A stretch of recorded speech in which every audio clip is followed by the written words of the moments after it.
session, our group will show you a short dialogue about ending telephone. Okay. Sana po, good morning po, speaking please.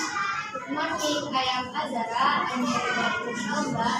There, I am Azara from Kemenang.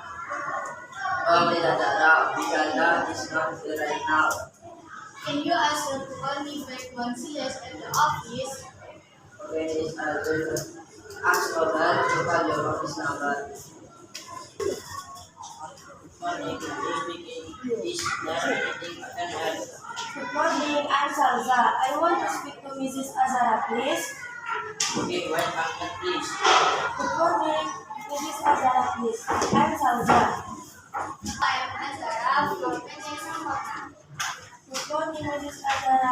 I'm Salza. I need to talk to you.